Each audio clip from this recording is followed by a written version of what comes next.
Dirk Niepoort, good afternoon. Thank you for welcoming us to Quinta de Nápoles in the Douro Valley for this first I Love Douro interview in collaboration with Grape Discoveries. Thank you. It's a pleasure. Thank you very much. 30 years ago, you surprised everybody by suddenly creating and launching a Niepoort table wine. And this, in a way, defied generations of Niepoort family tradition, making port wine, of course. What drove you to do this? Sounds terrible, doesn't it? Table wine. But, well, it's just to confirm that it's not port. Yes. Sure. Douro is an incredible wine area. It's huge, 45,000 hectares, north-facing, south-facing, 85 different varieties. And so I didn't know exactly what was expecting me, but when I arrived in the Douro, yes, of course, port was what matters. But I was very curious, and I thought, well, I have to experiment. I have to see what can we do. But there was one wine that our German importer gave me one day that he bought in an antique shop in Germany, 1938 liter bottle. It's funny, we have a liter bottle in front of us. A liter bottle, it says Consumo, so like table wine, 1938. And I wanted to open it at a dinner party where one of the guests, an American friend, was his birthday, and he was born in 38. And my father said, no, give him the bottle, this is too old, and this and that. And I said, no, I want to try it. And it was a miracle. It was incredible. It was so good. And I found that we have one bottle left, I think. We had like 5 or 6 bottles, and every single bottle was incredible. I mean, when I gave it blind to some people, they would say, oh, this is Barcavela 78 or something, is it Douro? So there was something about Douro, and it was in perfect condition, and so I tried to find out what the hell is this. And it turns out it was a wine made by a grower. My grandfather bought it for the workers, and he liked it so much that he bottled one pipe. And so making wine was one of those things I had to try. I had to see what is the potential, and well, so 90 was the first wine that my father hated, and 91 was the Doma. We finally did bottle it and sold it, and since then the wine side has become very important for us in the Douro. So would you say that table wines, or non-fortified wines, to use another expression, are a positive for the Douro? I mean, what has been the impact of these wines? Look, there is 1 or 2 people that seem to think that the wine is destroying or we're stealing the best grapes from making wine instead of porter. I think it's a lot of rubbish. Yes, there are some compromises, but as I said, the wine area is incredible, it's big. And let's not forget one aspect: the best vineyards for port, in my opinion, are absolutely not the best for wine. So we are in the process of learning. We know what is good for port, but it turns out that north-facing vineyards, higher vineyards, are much better for making white wine or red wine, and they're not particularly good for port. So there is a bit of a compromise, but in general, I don't have problems. And at Niepoort, I think, we do 1 or 2 or 3 vineyards that could eventually turn into a great port, but I don't see that to be a problem. So my answer to your question is very simple. We have to stop thinking about saving the port and saying that the port is only for old people and this and that. I think we have to think about Douro and not port. And if we think about Douro, the sky is the limit. Of course, we have port, which is one of the best wines in the world.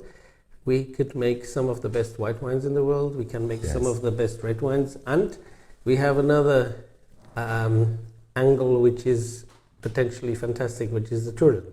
Yes. And if we do a good job in separating the issues and concentrating on each one, and if someone doesn't want to make any wine and just wants to work with tourism and with port, it's fine. It's no problem.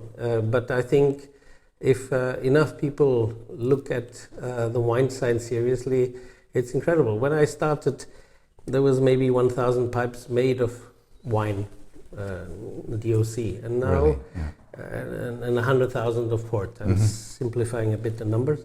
And now it's something like 100,000 pipes of port and maybe something like 75,000 pipes of wine. Yes, wow, And what a revolution.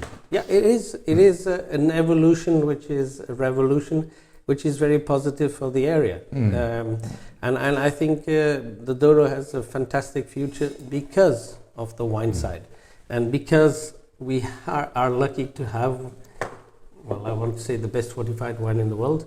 With respect, I have respect for Madeira and Muscatel and so on, but I think it's only positive. You've just described port as the best fortified wine in the world.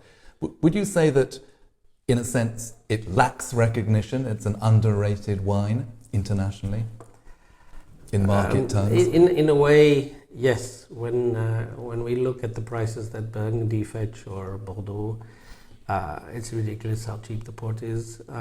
If we look at the costs of production, and that's why the tourism is so important. It's very important for people to realize how hard work it is to produce a bottle of wine.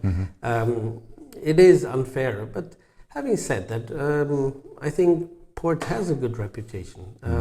Maybe we can make it better, but I think in the last couple of years, a new category, which is not new, the colheiters, which was something that most houses didn't do, and suddenly they sort of reinvented the wheel, and it's a category which I think is fantastic and has a great future. So yes, there is lots of things we can do to make port more shiny and more appealing and better known to everybody, but I'm not such a negative. Actually, you know, I would almost say I don't like snobism, but I think we should make sure that port becomes a bit snobbish, because it is special. It is one of the best things in the world, and maybe it's not for everybody and not for every moment. It's for special moments, and so I would like to see port as being more and more as one of the most special things in the world.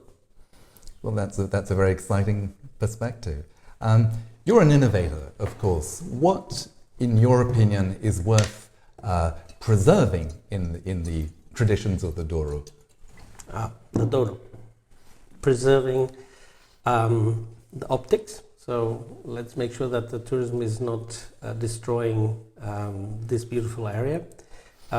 Respecting traditions, using lagage, but we don't have to make everything traditional. We have to go on with the times.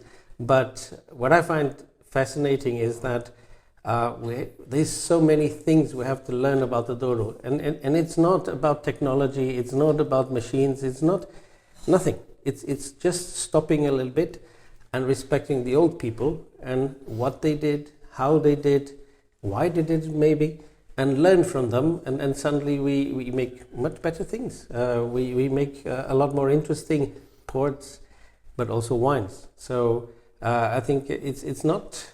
We just have to stop a little bit and learn from the old people before they are gone. Sure. Yeah. Learning from the old people. Would you, still on this theme of the past and the future, could you single out a particular innovation that you feel particularly proud of? That's in our case? Yes. Oh, well, I'm particularly proud of the vintage 2017 because basically what we did was seriously thinking and trying to understand what did my grandfather did, how did the growers work. My hero in a way is Bruce Guimarães from Fonseca Taylor, and I spend a lot of time with him, and I'm becoming a little bit like him in size as well. But it was fascinating to see how much respect he had to the terroir. Okay. And I think maybe the young people, they think they are gods and they are winemakers, so they make whatever they want. And I don't believe so much in the winemaking. I believe more in respecting nature and what the grapes from that particular place give us. And Bruce was fantastic. He knew exactly where were the best vineyards, and this is something I have been studying more and more. So what I'm doing is actually less than more. Is I'm not creating a revolution. I'm just trying to learn from the old again. Okay. Yes. So let's talk about this. This is not Douro. It's a Vinho Verde. Right. And it's back to the tradition. This is a Vinho Verde made like the old people used to do. They didn't analyze much. They didn't, apparently, technologically speaking, knew what they were doing. But in their own world, they knew exactly what they were doing. And so the wines were bottled at the right time, following the moon, and in a way that it would re-ferment in the bottle. So it's cloudy. Yes, I can see. It's very light. Yes, It's 10% alcohol. Right. And I think this is what we have to learn. This is so good. So this is when so simple. When is this bottled? January, February usually. Right. So before it gets warm. Yes. And either there is some residual sugar or there is some malolactic that is not finished. And you bottle it. It's clean, not filtered. Yeah. There is no sulfur in this. And then when the warmer weather comes, it just starts fermenting. Cheers. Cheers. Yes. Thank you. So you see, this is going back to how it was made, and there's not a lot of technology. It's well made, but it's dirty looking, but it's so good.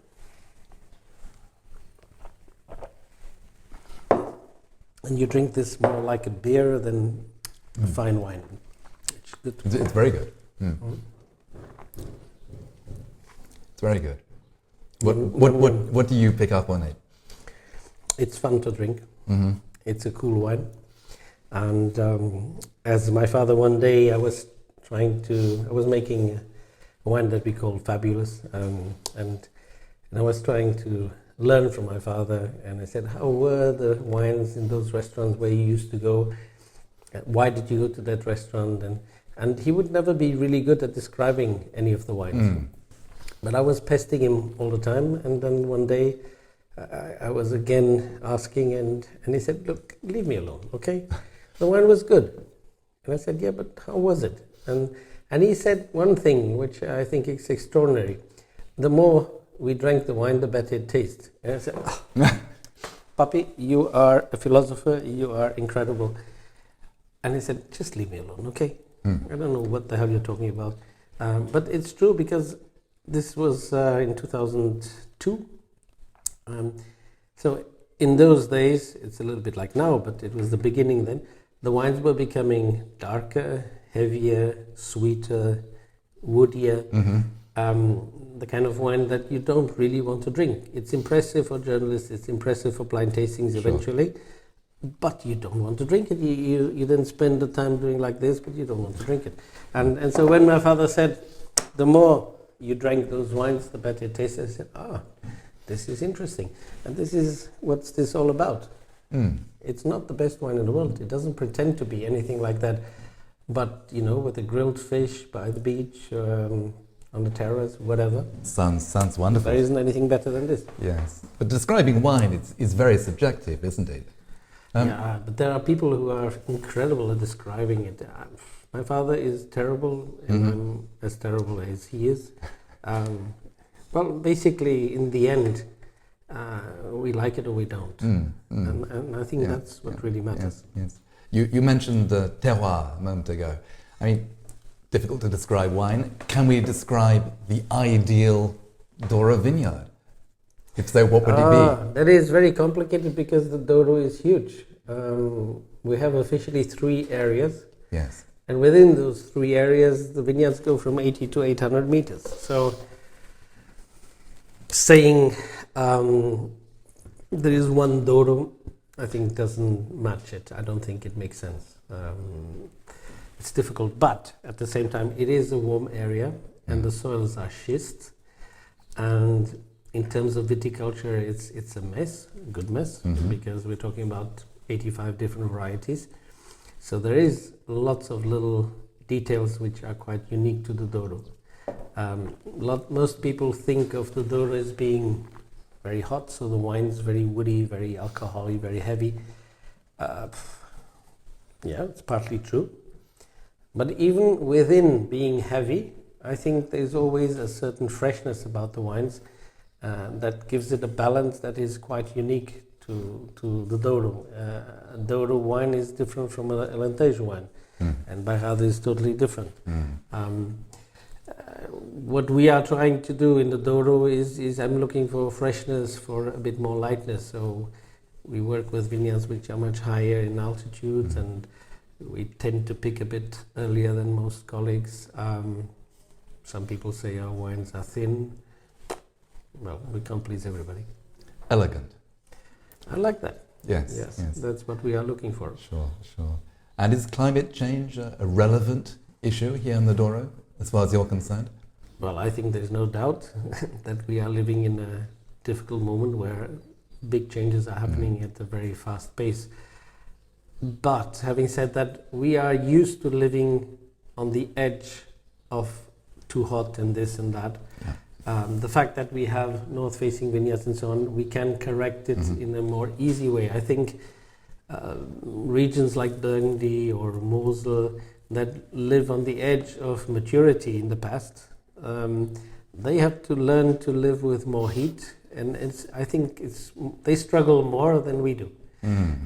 Of course, it's beneficial for them also, because the bad years that used to be like every 3 years a really bad year, that doesn't exist hardly anymore.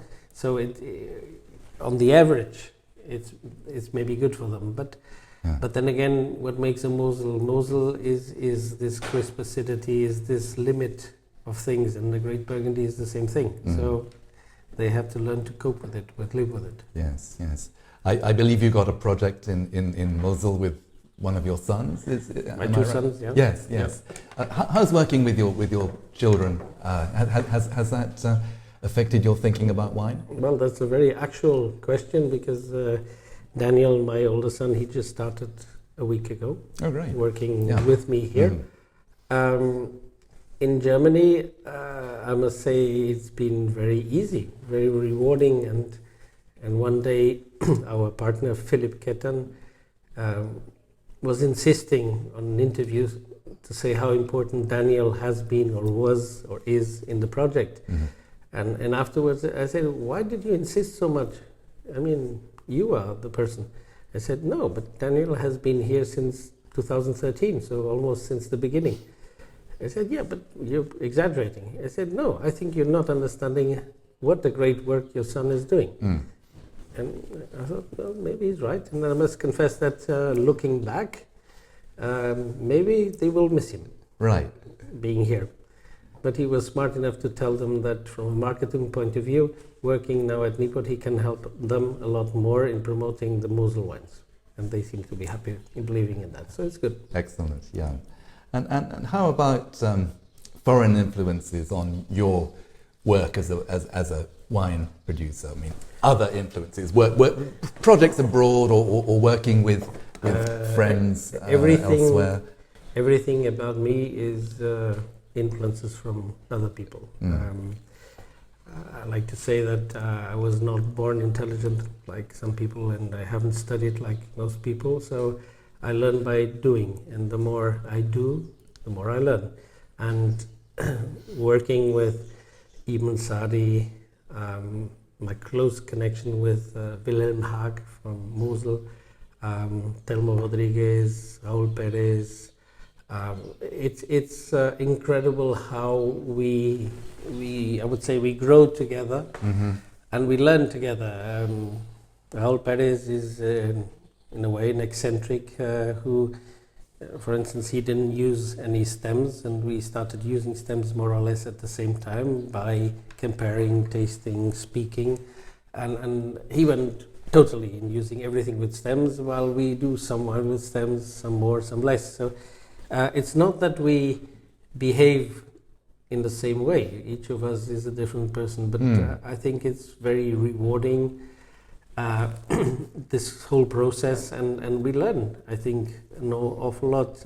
If I hadn't done a wine with Telmo here in 2004, I don't think our wines would be the way they are. Maybe they would. Maybe it would take longer. Maybe they would be different. And he was someone who insisted that we do a wine without extracting, and I learned a lot. He was very a bit good. Like chamber music, perhaps. Yes. And soloists are very good, but if you put the right people playing together, it can be magical. Sure. The wine industry is generally considered as a serious industry and often takes itself pretty seriously.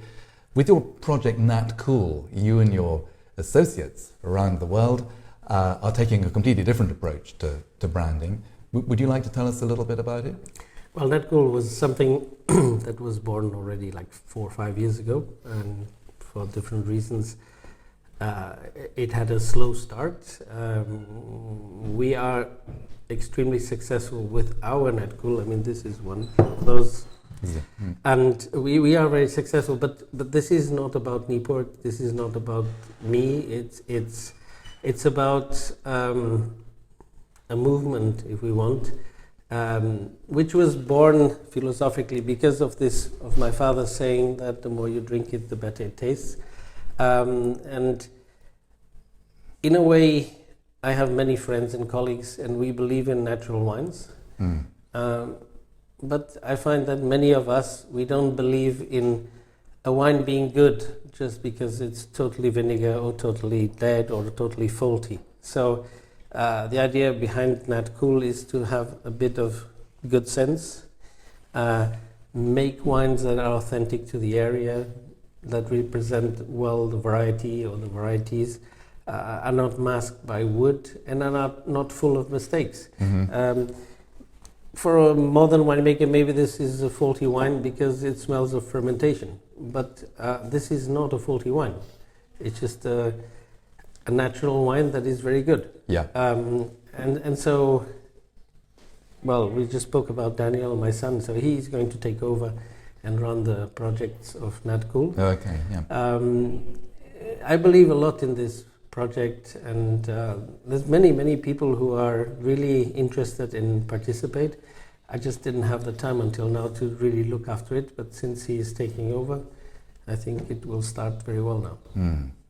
You and your wife Nina have a tea project, a Japanese green tea project. Yeah. Can you tell me a little bit about that? Well, tea is my other passion. I learned about tea in San Francisco, in Chinatown in '86, and I tasted what maybe turns out that either it was a Fujian Tikuan or maybe a Taiwan Tikuan kind of tea. But anyway, I never forgot that smell again, and I thought it was the right moment to make a distribution of green tea in Europe. So how has it been received? Well, but this is 33 years ago. And at the time I went to China, and it was very closed, it was difficult, it was communistic, and so I gave up the idea. But when you think back, I was right in one point, is that in those days nobody drank green tea in Europe or America, and now everybody knows green tea. How good they drink it or not is another story. And then one day we went to a tea ceremony in Switzerland with Nina, and we were a bit fascinated, and we bought one Camellia sinensis plant, and suddenly I said to Nina, I said, look, Portugal, the coast, the northern coast, is famous for the japoneira, which are camellias. So it's the same family, so maybe we have the right climate.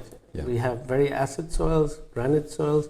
It all makes sense. It's very wet, it rains a lot, maybe. And so we bought that plant. We planted it in the most stupid place to make sure that everything goes wrong, to see if it survives, and it did, and it looked very happy. And so we started planting more and more, and now we have more than a hectare, 14,000 plants. And last year, we made our first tea from ourselves. Oh, good. But what we have been doing is representing Japanese tea, Taiwan tea, and a little bit Chinese tea. Okay. That's the beginning, was bringing tea that we like. Yeah. It's a little bit like with wine. I do what I like, and not what sells. And it's small. It's small, but it's growing very well. And then we had an idea of making. We have an organic oolong from China that we aged in port barrels. And the funny thing about it is that it's extremely successful, and the biggest success is in China, which I think nobody would ever believe that would be possible. Yeah. And Macau is very important for us. So we're actually talking about some tons of tea, which is a lot, and it's a lot of hard work because we take the port out of a barrel, then we open the top, and we put the tea in. But then you have to make sure that it's really well blended. Yeah. And then we keep it 6 months, and every month you have to take it out and put it back again so that you don't have problems with moisture or whatever. And we built a house, a little cellar like this, to make sure that the humidity control is perfect. Because for growing tea plants, Porto is fantastic. For drying tea, it's terrible because it's far too humid. That's pretty bad for drying clothes as well. Everything, yes. Yeah. But we like it very much, and it's going very well. Yeah. Good. So what's next on the drawing board? Is there a particular project that you would like to tell us about? No, there's too many things. I think one special one. We would like to. We're planning on doing a thing like this, vinho verde, but very low in alcohol, something 4 or 5% alcohol, and we're working on it. We will release it this year. We are getting a little bit into the olive oil, which I started making olive oil in '94, and in those days the olive oil was not particularly good here. It was interesting, and how it was made was terrible. But now the conditions are totally different, and so we're going to launch in 2 or 3 weeks some olive oil. But at the moment, I think the most important thing for me is my son starting to work with me, and it's going very well, and somehow it makes me really happy. Yeah, that must be very gratifying. Yeah. Well, I wish you the best of luck for this olive oil venture. Dirk Niepoort, thank you so much for this extremely enjoyable conversation. It's a pleasure. Thank you. Thank you very much. Cheers. Cheers.